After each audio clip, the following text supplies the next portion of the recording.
that former President Trump is speaking in Nashville, as you may know, for the first time in public on camera since these hearings began. And he said something that I'd like to get. I don't like to do this often, Congressman, because, you know, we're in this moment. But he talked specifically about these rioters that have been charged with crimes for breaking into the Capitol on the 6th and said most people should not be treated the way they're treated. And if I become president someday, I will be looking at them very, very seriously for pardons. I wonder, Congressman, given the investigation that you have undertaken now as part of this select committee, your reaction to the idea that some of those people may end up pardoned by Donald Trump, what that says to you. The political abuse of pardons is a major form of corruption in American government. And this president has made an art form of dangling the pardons before people. He is trying to incentivize to do this or do that. You know, it would be very nice if we could get back to the normal use of the pardon as an instrument of forgiveness and redemption for people who have either been unfairly or disproportionately punished, or people who somehow were victims of miscarriage of justice. None of that applies to any of the people who assaulted federal officers on January the 6th or invaded the Capitol and obstructed a federal proceeding. If he thinks that there are specific people who have been convicted of assaulting a federal officer, for example, who didn't do it, then he should come forward and speak clearly about the evidence that he has about why they somehow deserve a pardon.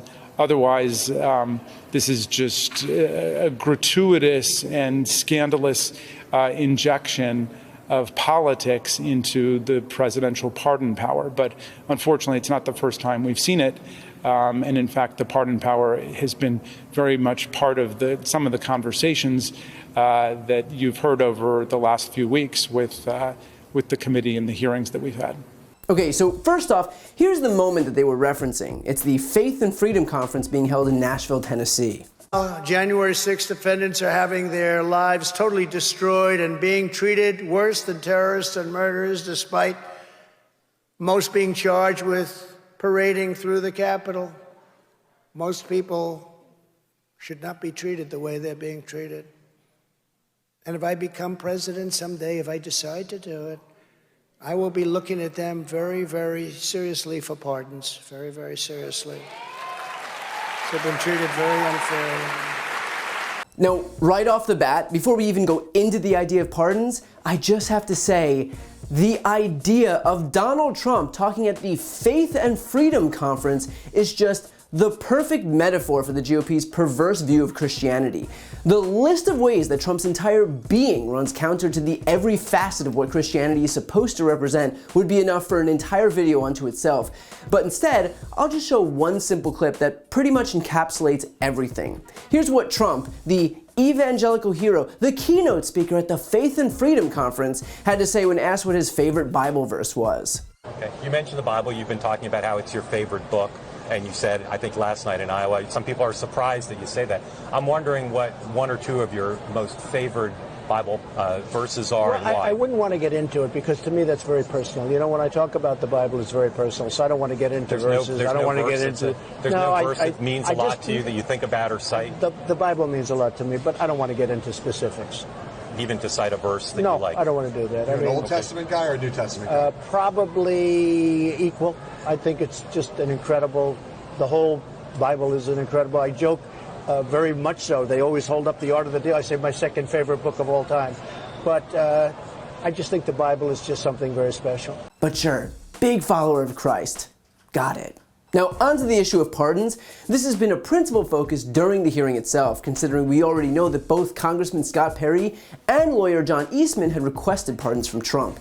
Beyond that, CNN's reported that Mo Brooks, Paul Gosar, and Andy Biggs did as well, although those names haven't been confirmed by the January 6th committee. But the common thread here is that these people have all been involved with pushing the big lie, with Eastman specifically serving as the architect for the plot to get Pence to refuse to certify the electoral votes. The fact that they requested pardons is what Raskin himself had previously called a declaration of consciousness of guilt. These people knew that what they were doing was committing illegal activities. They knew that there was no fraud or no path to victory, but they went out publicly and lied to their supporters and incited an insurrection anyway because they were trying to steal the election and defraud the American people, and they were doing so with criminal intent. Not for nothing, but you don't seek a pardon when you think you were following the law. And in the event that fate decides that the US should devolve into a Christo-fascist theocracy and Trump does return to office, pardoning those involved in the January 6th insurrection will send one message: that violence is perfectly acceptable, even encouraged, so long as those in power are of the same political persuasion as you. That if you're a Republican, the laws don't apply to you. That if you're a Republican, you can try to assassinate elected officials who aren't sufficiently loyal to a despot.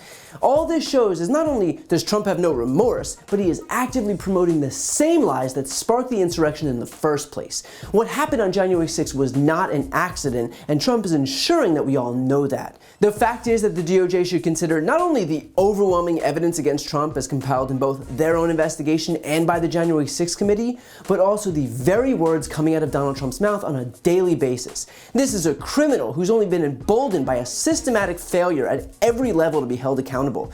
If the DOJ is willing to ignore the avalanche of evidence against him and his own words that betray the extent to which he supported the insurrection and the insurrectionists, then Merrick Garland and those prosecutors will be surrendering America to a lawless faction of autocrats. It is as simple as that.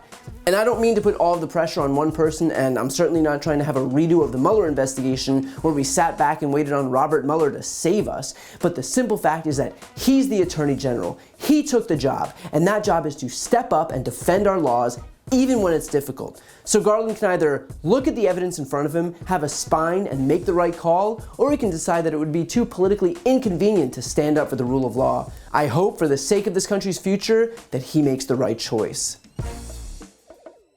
To see more videos like this, click the subscribe button right here on this screen. And to support my work beyond that, check out my podcast, No Lie with Brian Tyler Cohen, where I cover the week's most important stories and interview the biggest players in the world of politics, including President Biden, Kamala Harris, Pete Buttigieg, Elizabeth Warren, Katie Porter, and so many more. The link is also right here on this screen. And finally, to take action yourself and sign petitions on the most important issues, go to briantylercohen.com/petition.